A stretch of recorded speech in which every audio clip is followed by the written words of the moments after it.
What's up, Ironbirds fans? Michael Marcantonini back here for episode 8 of All Mic'd Up. I've got Ironbirds infielder Jalen Vasquez joining me on the program. You told me earlier in the season that you love the camera, and we were talking about doing interviews earlier in the year. Finally got you on for episode 8 of All Mic'd Up. Jalen, thanks for doing this, man. You're welcome, man. Thanks for having me. Yeah, let's roll. All right, so the first thing I want to get to is asking you about your family and growing up in South Carolina. I think it's so important to tell the fans here in Aberdeen who you guys are as people and not just as athletes. So tell me about the fam and life down in SC. Life down in SC is very hot, very humid, but my family, they're the best support system. You know, they always take care of me, especially my dad and my mom. You know, they do a lot of things for me, especially my stepmom and my stepdad.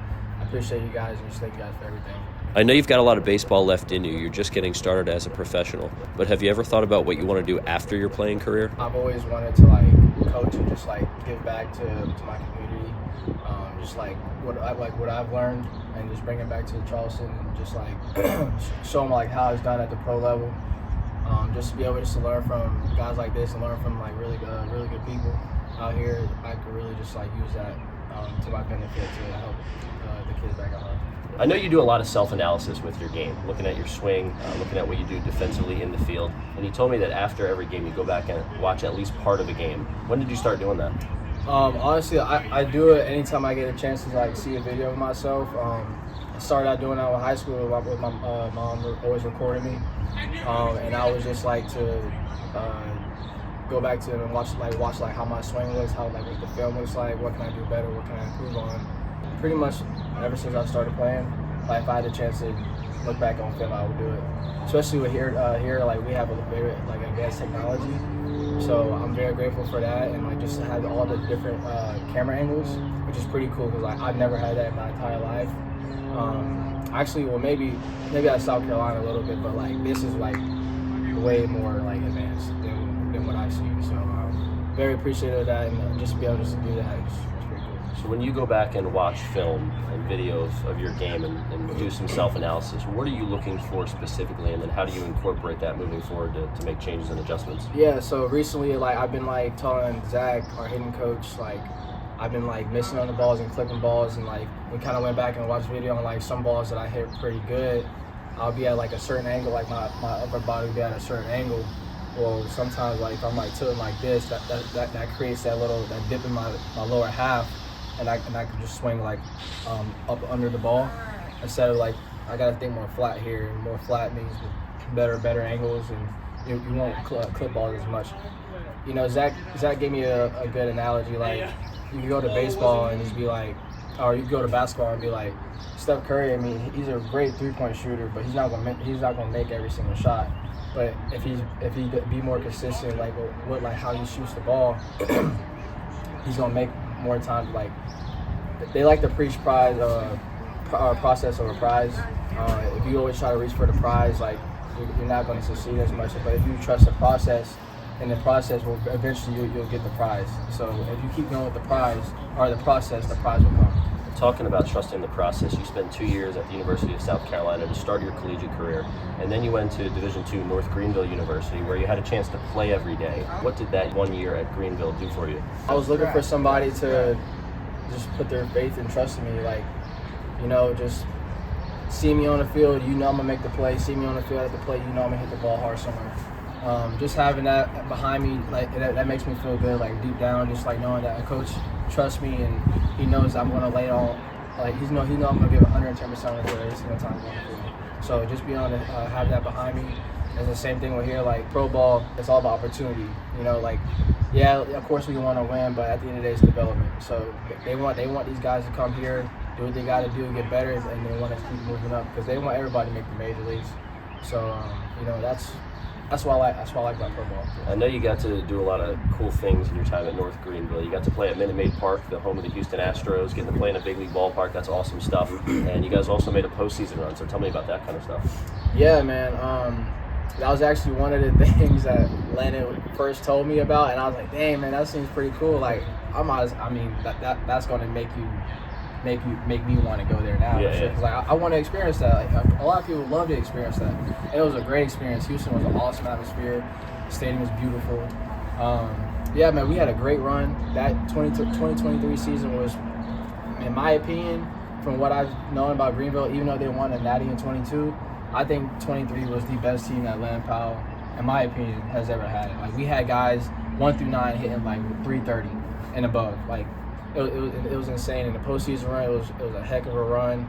We got back to the World Series. It's too bad we couldn't finish it, but it was a great experience. I'm glad I went to North Greenville. Yeah, no, I mean, that's awesome to hear that, year after they win the championship, you say that last year was the best run. And, it's so cool that you were able to be a part of that. The Orioles drafted you in the 20th round last year. Take me through draft day and what that feeling was like of getting drafted. Yeah, so actually, I was actually in Charleston at my mom's house, and, I was refreshing on Twitter, just seeing the MLB draft tracker.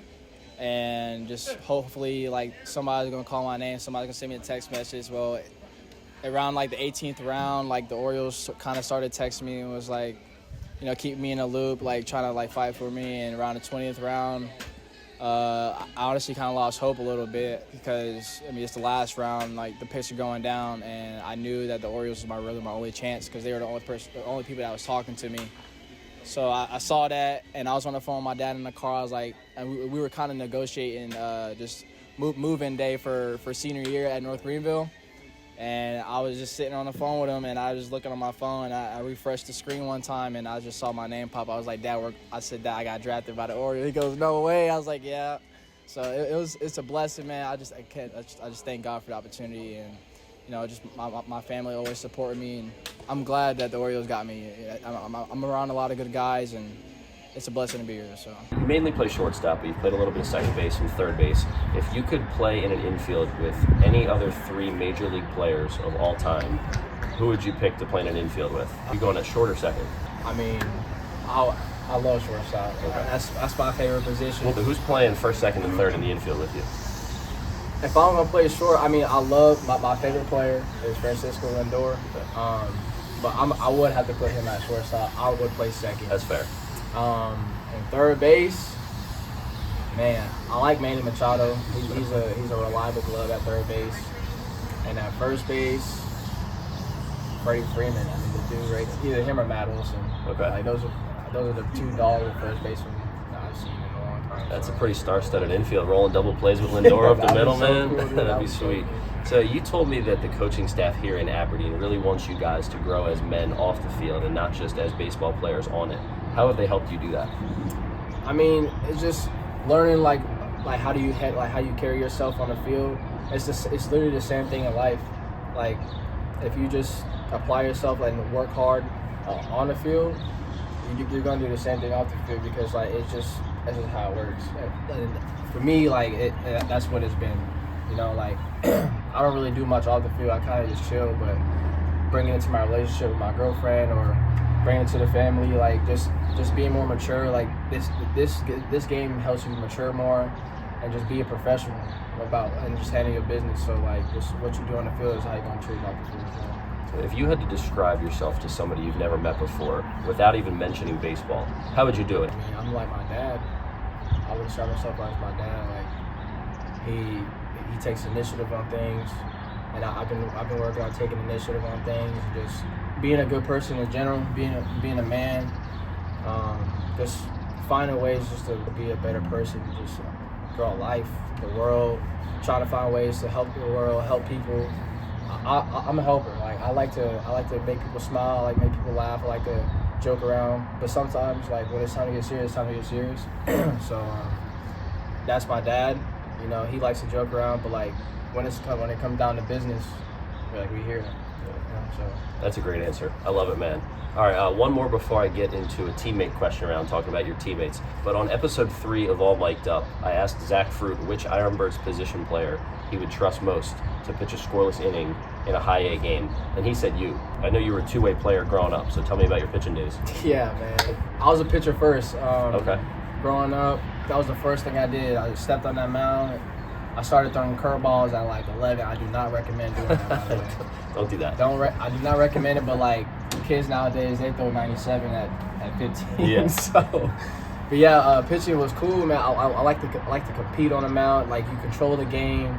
I love the energy, cause you're on the mound, you're in that box. When you're in the box, it's all right. Here we go. You're about to throw this. You throw cheese. I gotta be ready for it. If you're on the mound, you throw cheese, man. You gotta throw this cheese right by that rack, cause man, they're not finna sniff it. They're not going to sniff it. But yeah, I like to compete. That's within me. That's within my dad. I got that from him. Anything that I do, I compete in. Like I take very seriously. It don't matter what it is. So that's what I like about myself. Yeah, that's pretty cool. So, all right, Jalen Vasquez, pitcher first before position player. I like that growing up. All right, so first question of the teammate question round. I got to ask you. I'll go on the flip side of what I asked Zach Fruit. So, which Ironbirds pitcher would you trust most to get a hit in a game? To get a hit? Yeah. Ooh. Man, you know what? It's crazy because he's not here now. I think he's back in Florida, but Dominic Freeberger, because he was a player. I think he was a conference player of the year. Yeah. He was a 2A at UConn. So if you're watching this, Dom, I would trust you at the plate because you can swing it apparently. So that's pretty cool. Yeah, that's a pretty good pick right there. All right, next one. Who would you draft number 1 overall in a pickup football game? Anybody on the roster? On this team, I mean, obviously I would go with the biggest kid. I would say PJ or Baumeister. Baumeister pretty big, but I think PJ. Like if I need some protection, I got PJ. Okay, all right. So either Preston Johnson or Jackson Baumeister. Yeah. I like that. All right, question number 3. Which one of your teammates would do the best on American Idol or The Voice? You got any singers in that clubhouse? Me. Okay. It would be me. I love to sing. That's one of my hobbies. I do with my brother at home whenever I'm home with him. Shout out to my brother Alex. Keep doing your thing. But yeah, I love to sing. I'm very biased though, so I don't know if anybody can top me, but I love to sing. All right, next one. Who would be the most fun to bring to a family party? On the team? Yeah. The most fun to bring, probably Enrique, because he's just outgoing. He makes me smile a lot. He makes me laugh. So Enrique is a good dude to be around. He's a great guy, man. So definitely Enrique. Okay, cool. All right, last one for you. I think I might know the answer to this one. Who has the most swag on the team? You're looking at him. I knew it. You're looking at him. I had to end it with that one. Well, he's Ironbirds infielder Jalen Vasquez. I'm Michael Marcantonini. Jalen, I appreciate you, my man. Thank you for having me. Thank you. That's a wrap. We'll be right back on All Mic'd Up. At I Am Human, we believe in the power of compassion and empathy. That's why we're committed to giving back to the community that has supported us. A portion of every purchase you make goes towards supporting mental health charities and organizations dedicated to making a difference in the lives of those affected by mental health challenges. Go to IamHumanTheBrand.com to see all of our apparel options, from hoodies and joggers to crewnecks, tees, and beanies. That's IamHumanTheBrand.com and at IamHuman_the brand on Instagram. If you're looking for a rental contract or want to have your property managed, then contact TCA Property Management, Inc. Whether you need to rent it or need it rented, owner Don Curry and his dedicated staff offer 24/7 service. Contact Don and the TCA Property Management team today at 410-273-9585 or email office@tcaprop.com. That's 410-273-9585, and you can visit www.tcaproperty.com for more information. What's up, Ironbirds fans? Michael Marcantonini back here on episode 8 of All Mic'd Up. I've got Ironbirds right-handed pitcher Preston Johnson joining me on the program. Preston, thanks for doing this. You're all mic'd up. You ready for this? Oh yeah, thanks for having me, man. Yeah, absolutely. Happy to have you on. So the first thing I want to get to is you guys spend so much time at the ball field throughout the year. It's just baseball, baseball, baseball for pretty much 6-7 months straight. What do you like to do off the field? Man, like a bunch of mixture. Back home I live on a farm, so a lot of hunting, a lot of fishing. We have a bunch of cows, so doing that, just hanging out with family, friends, just having a good time getting out of the city, Yeah, I know pretty much your whole family is from Mississippi, so tell me about the fam back home and growing up in that area. I live a mile and a half from one set of grandparents and 3 miles from the other set, and all my uncles, aunts, uncles, cousins live, pretty close, 20 minutes from me. Got a little family down in Louisiana, so not too far. Go down there and see them, occasionally. But yeah, we pretty much all live in a little small town in Mississippi, so it's good to go back. Yeah. Man, I loved it. It makes it pretty easy on holidays and all that, getting together with everybody so close. Oh yeah, big family. So we'll have Christmas, Thanksgiving. There's 60 people there. We all go to church together every Sunday, so it's really cool. So what are those big family get-togethers like, whether it's a holiday or not? They're actually a lot more frequent than holidays. Okay. We'll do a lot of stuff, just like on a weekend or something. We'll all get together when we have time. So Like I said, a lot of cousins, so it's tough to all get together. So holidays is the one time we can come together for sure. But after church or something, we'll all go eat and have a good time. Yeah, I love it. And so I know that you're not just a baseball player. You played football growing up, and I know you're pretty good at it. So first off, what position did you play when you were playing? Football. Yeah. Middle linebacker. Okay. A little bit of nose guard. I would drop down, from middle linebacker to nose guard. So I loved it, man. It was fun. But baseball has always been my number one passion. Yeah. What was it like playing high school football while also still pursuing baseball and knowing you wanted to take that far? It was tough. It was tough giving both of them the right amount of time that I needed to. I definitely favored baseball. Training, every day I would get done with school, go hit, go throw, and then have to go to football and do all that. So, or vice versa, after. So, it was tough trying to manage, but it kind of prepared me for college. Having a D1 sport to take care of, but also academics wise too. You talked about going to hit when you were growing up as well. Do you miss hitting at all? Sometimes, Yeah. when I see the guys throwing and stuff, and what we can do with the ball, it's like, I don't miss it at all. I feel that. Well, things are going pretty well for you on the mound. You're healthy this year. You're throwing the ball really well. And you were a part of Ironbird's history a couple of weeks ago. You were part of the third Ironbird's no-hitter and the first in this ballpark here in Aberdeen. What does it mean to you to have been a part of that no-hitter? Man, it was awesome. To tell you the truth, I didn't even know. I didn't know until I came out. And I was like, all right, I'll see y'all later. I'm going to go do my arm care, and then I'll try to be back for the night. And then I looked up and I was like, we don't have any hits. And I was like, I think I'll stay. Stick around, yeah. So we're all kind of looking around in the dugout, and man, it was a blessing. It was really cool. I don't know if I wish that I would have known while I was in it or not. I think it was kind of, they say ignorance is bliss. Yeah. So not knowing probably was the best thing for me. So you're telling me, warming up in the bullpen, coming into the game, the 2 innings that you threw out there, I mean, it was 6 up, 6 down with 5 strikeouts, and you just had no idea that the no-hitter was I going had on. no idea, man. And like you said, it's probably a good thing, or might have been a good thing. But so when you realized that there was a 0 in the hit column for Wilmington, you stick around for that 9th inning to watch it. What was it like watching the 9th inning with Verb out there on the mound and you in the dugout? It was pretty nerve-wracking. I've been blessed to be in a couple instances in my career where I'm, sitting there waiting on that 9th inning to be over. Waiting, whether it's a championship or anything like that. It's like, this is cool. But to see the, Fruit and Davey and, of course, Verb, being able to finish out, but to get to see them, that joy on their faces, it was pretty cool, man. 4 of you guys on the mound, and of course, Red Spock behind the plate combining for it. I mean, overall, just like, where does that rank, whether it's an individual moment or a team moment in your career? I'd probably say third. Okay. 1 being the national championship. Sure. And then 2 probably being drafted. But yeah, it's probably up there. So had a lot of good games, of course, but to have a no-hitter or to be a part of a no-hitter, that's pretty special. Yeah, that's awesome, man. So let's talk about pitching in the College World Series and getting to put a ring on your finger during your time at Mississippi State. I mean, how awesome was that experience? Not just winning the College World Series, but the overall experience of getting to pitch in Game 2, getting the win in that game to force the Game 3, and just everything. Man, it's got chills thinking about it. It was a crazy time, man. It was, I think, going back to the regional and like knowing we have a shot. Okay, we have a shot to get the Super, but then to win that Super, that was the most nervous I've ever been.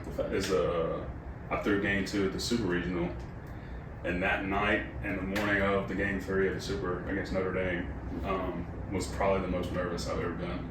Because when we went to Omaha, we were all kind of like, this is awesome. We don't really think we'll win it, but this is just, a kid's dream to be here. Yeah. And then we kept winning and winning. But man, that was the best 2 weeks of my life, getting to do that. And thankful to the Lord, led me to have that opportunity, not only to be there, like you said, and enjoy it, but to win it was even more than I could ever ask. Yeah, that's incredible. I mean, the College World Series, that's just, I think everybody, if you go play college baseball, you dream of getting to Omaha. So you pitched in Game 2, I mentioned you got the win. You went deep into that game, 5 innings in relief to help your team force the Game 3 against Vanderbilt, and then you win Game 3. I mean, just from everything from warming up in the bullpen to pitching the 5 innings in that game and then the reaction and mindset after you came out of the game? I mean, what was that like pitching in the College World Series? Pretty nerve-wracking. I think there was some odd 27,000 people there that night. I think the bigger crowd is almost better because you can blind it out. Yeah. It just kind of all blends together. But yeah, just it was special, man.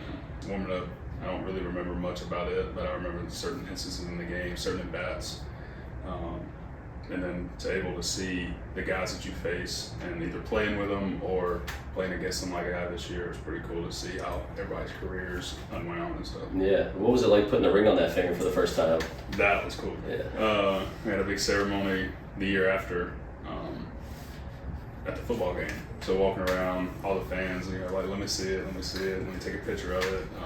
That was pretty cool. So Mississippi State has an incredible fan base.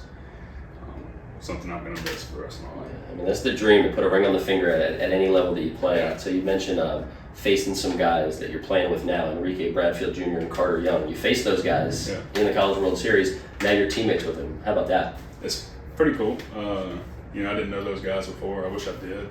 So it would have been like a little more like interactive. And then now we can talk about it. But I try not to give them too much grief about it now. So it's pretty cool to face those guys and not know them, and then have the chance to play with them, start a relationship with them, and try to root for them in their career. So earlier this season, I asked Matthew Edsel on All Mic'd Up who has the best nickname on the team, and he said it was you. So how did you become Beef? So in Mississippi State, I had on my truck I have the beef tag on the front, and I have cows, so it's kind of like they just did it and it's stuck, man. They say I'm built like a cow too, so I don't know if that's a compliment or insult, but we'll take it. It doesn't hurt in baseball. I mean, you're out on that mound. It doesn't hurt. So yeah, it stuck, and I don't think I ever heard Preston while I was at Mississippi State. And I think Shuck and maybe one or two more people in the org call me Beef, but it hadn't stuck here, man. They just call me PJ. No, I mean, that's a great nickname. I mean, when you got a story like that behind a nickname, that's awesome. So much of your lives are baseball, but if you had to describe yourself to somebody who you don't know without even mentioning baseball, how would you do it? Yeah, that's a pretty tough question. Honestly, I would just tell them I'm a God-fearing country kid from Mississippi that just likes to be outside, small town life, and try to be the best person I can be. Yeah, that's good stuff, man. All right, let's wrap up episode 8 of All Mic'd Up with a teammate question round. So I want to know about the guys in that clubhouse. Who's got the best hair on the team? First question. Best hair. I'm gonna say Levi. Okay. Actually, he's got the golden locks. I'm gonna say Levi. Okay. I forgot about Levi. Question 2. Who would be the most fun to go hunting with? Go hunting with? Yeah. I think I'm gonna give that one to Creed. Okay. Yeah. All right. I like it. Since he said that he's gonna come to Mississippi and go hunting with me this off season, we're gonna hold him to it. Yeah, you gotta hold him to that. All right. Question number 3. Who asks the most questions or talks the most on the team? Talks the most. Let's go with Zane Barnhart. Okay. Zane Barnhart. He's like our little brother on the team. Okay. So he's been cool to be around this year. Yeah, awesome. All right, question 4. Who on the team is most likely to win a competitive eating contest? Can I use myself? Yeah. I think I'll go with myself. I like to eat, so dang, it's hard. Not just eating fast. Eating fast? Yeah, contest wise. Yeah, I wouldn't win that one. Let's go De Los Santos. Okay. Yeah, he's a good guy. He can eat though. Okay. All right, last one for you, Preston. Who from the team would you trust most for advice on something non-baseball related? I'm going to go with Grandfire Bet. Okay. Grandfire Bet. All right. Good answers. You mixed it up a little bit. Yeah. Well, he's Ironbird's right-handed pitcher, Preston Johnson. I'm Michael Marcantonini. That'll do it for another episode of All Mic'd Up. Preston, appreciate you taking the time, man. Thank you for having me, man. It's a pleasure. It's a wrap. Thanks for watching All Mic'd Up. To watch past and future episodes and for more broadcast highlights, subscribe on YouTube and follow @Mic'dUpSports on X, Instagram, and TikTok.